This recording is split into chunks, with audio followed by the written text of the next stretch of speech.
Продолжаем эфир телеканала выпуском новостей. В студии Василий Радченко. Здравствуйте. Смотрите в программе.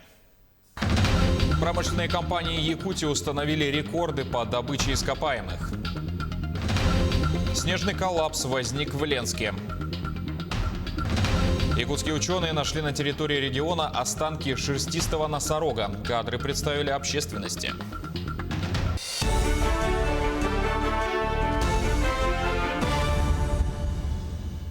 Промышленные компании Якутии установили рекорды по добыче ископаемых в 2020 году. Об этом сообщили в Минпромгеологии региона.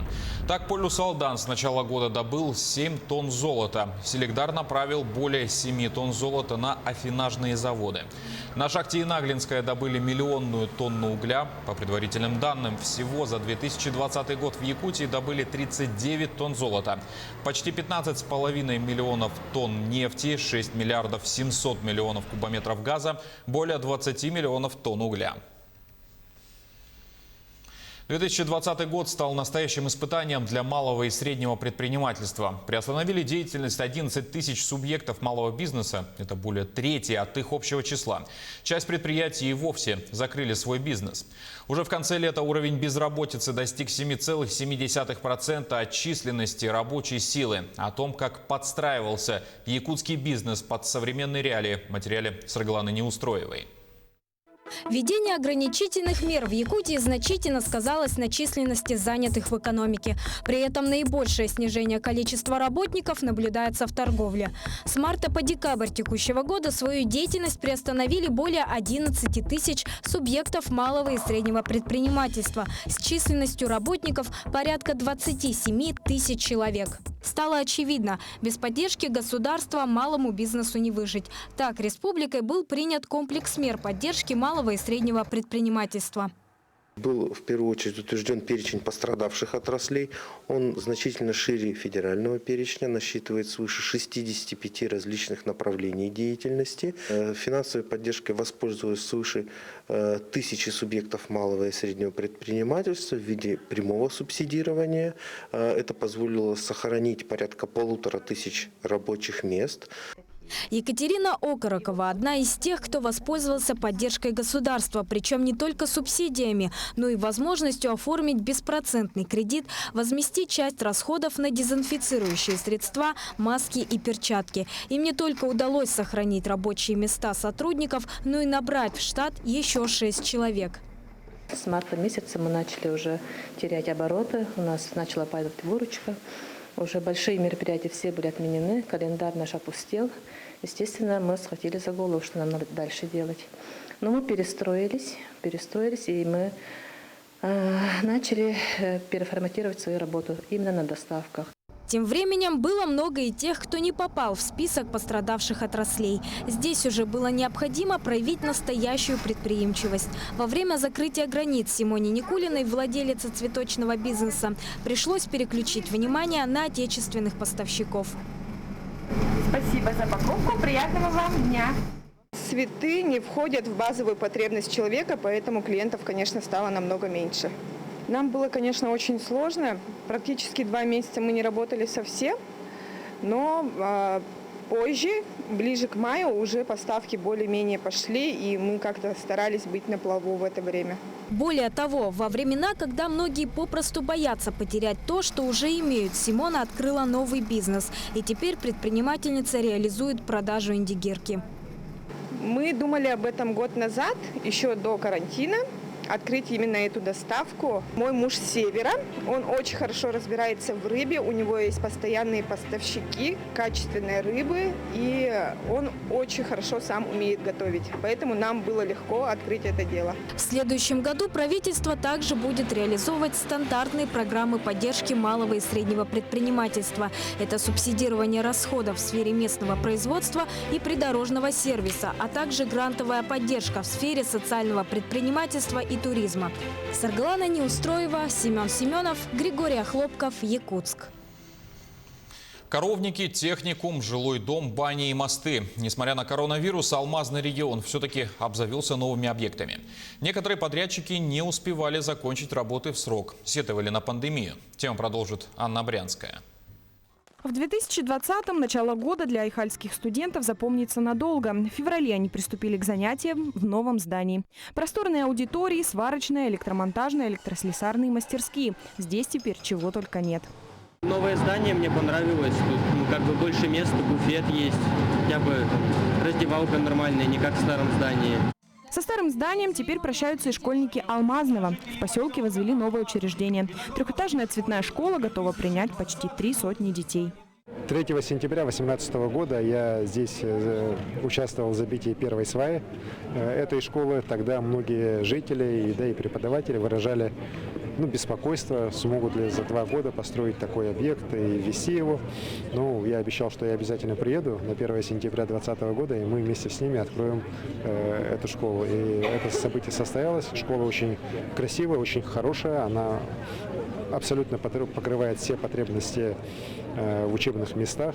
А вот в Ленском районе в селе Батамай прописку сменили парнокопытные. Для них построили телятник площадью 700 квадратных метров. Районному бюджету такое помещение обошлось в 20 миллионов рублей. Еще 3 миллиона вложили в строительство бизнесмены. Бездомные собаки в Ленске обрели крышу над головой. Спустя несколько лет разговоров и обещаний в городе построили приют. В новом питомнике 30 вольеров, за которыми следят добровольческая группа. Стерилизовать животных будут здесь же. Сейчас, когда мы оборудуем хирургический кабинет, я думаю, что стерилизации прямо здесь можно будет на месте проводить. Потому что увезти и привезти, и для собаки стресс. Мы же ее отлавливаем еще петлей, пересаживаем в спецмашину, затем там проводятся все манипуляции с уколами, усыпление и потом обратный приезд. А вот некоторые мирнинцы получили ключи от новых квартир в конце 2020-го. Из-за пандемии сроки сдачи переносились. Потенциальные жильцы переживали, что праздник придется встречать в ветхих холодных квартирах. Но, к счастью, в декабре дом сдали в эксплуатацию. Пожалуй, главное строение, которое порадовало многих жителей Алмазного региона, а в частности водителей и дальнобойщиков, это мост через Малую Батоубию.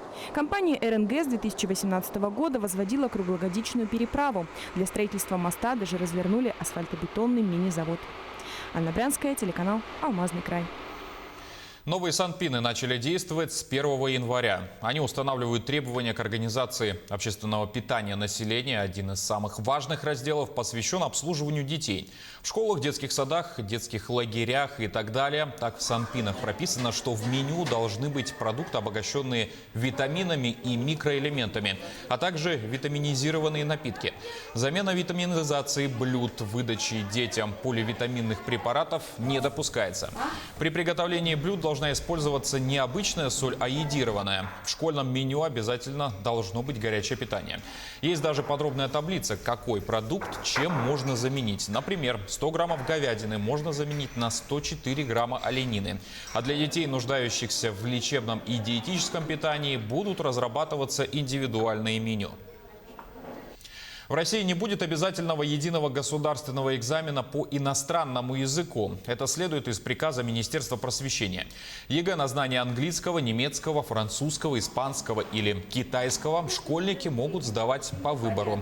Также среди предметов по выбору остались физика, химия, информатика, биология, география, история, обществознание, литература, родной язык и родная литература.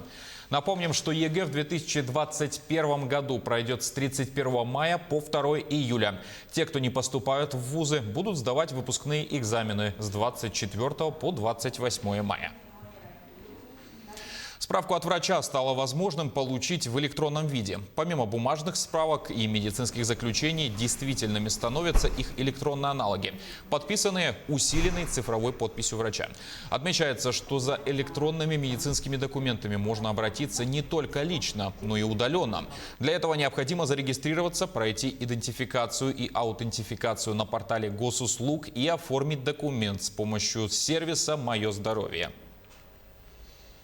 Новогодние праздники для дорожников Ленска выдались жаркими. Город в буквальном смысле засыпало снегом. Если по главным дорогам можно было проехать с препятствиями, то по частному сектору автомобилисты старались не передвигаться вовсе. Жители в мессенджерах жаловались друг другу на то, что выбраться со своих переулков невозможно. Просили городские службы очистить проезд. С 4 января дорожники вышли на очистку дорог. Контракт на их обслуживание заключен временный на 2 месяца. первую неделю будет чисто зачистка, будем складировать кучи вдоль проезжих частей. И все, потом уйдет техника на частный сектор, а мы выйдем на уборку, вывозку снега.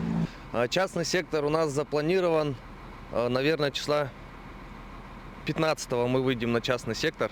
Сейчас зачистимся город и начнем чистить частный сектор. И пойдем чанчики ближний, дальний. Техника будет работать в 2 смены, в день и ночь. Я думаю, в течение 3-4 дней мы город зачистим. В 2020 году рождаемость в Якутии выросла. Только в перинатальном центре на свет появились более 6100 детей, что почти на 500 больше, чем в 2019. Врачи уверены, что тенденция на повышение рождаемости сохранится и в наступившем 2021. В первый день Нового года в Якутии родились 22 малыша, 7 мальчиков и 15 девочек. Первый новорожденный мальчик весом 3 килограмма 370 граммов появился на свет в 0:15 минут 1 января в перинатальном центре. Сейчас ребенок и мама уже выписались из больницы и отправились домой. За период каникул в нашем перинатальном центре родилось 55 ребенка. Из них 29 мальчиков и 26 девочек. А в новогоднюю ночь детишек родилось 12. Там, значит, получилось, что девочек было больше. 10 девочек и 2 мальчика. Самый крупный малыш в этом году, в 2021, родился с весом 4700. А самый маловесный – 2100. К другим событиям. Якутские ученые нашли на территории региона останки шерстистого носорога. На 80% уцелевшую тушу обнаружили еще в августе, но фото и видеосъемку обнародовали только в конце декабря. С ними нас ознакомит Анастасия Дмитриева.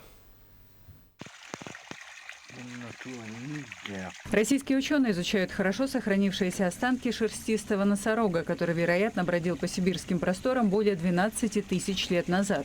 Тушу палеонтологи обнаружили в августе в алмазодобывающем регионе Якутии. Подобные находки на обширных северных территориях России происходят с возрастающей регулярностью по мере того, как оттаивает земля в зонах вечной мерзлоты из-за глобального потепления.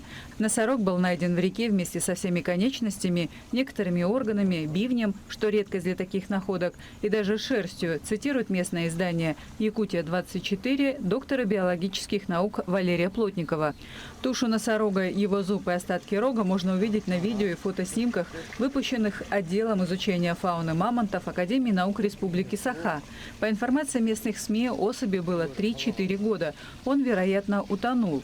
Плотников сказал, что шерстистый носорог, возможно, жил в эпоху позднего плейстоцена, которая закончилась 11 700 лет назад. По словам ученого, зверь, судя по обнаруженным на нем следам эрозии, использовал бивень для сбора пищи. В 2017 году палеонтологи уже находили в том же регионе останки детеныша шерстистого носорога. Он получил имя Саша в честь автора открытия. На этом пока все. Не забывайте носить маски, дезинфицировать руки и держать социальную дистанцию. До встречи в эфире.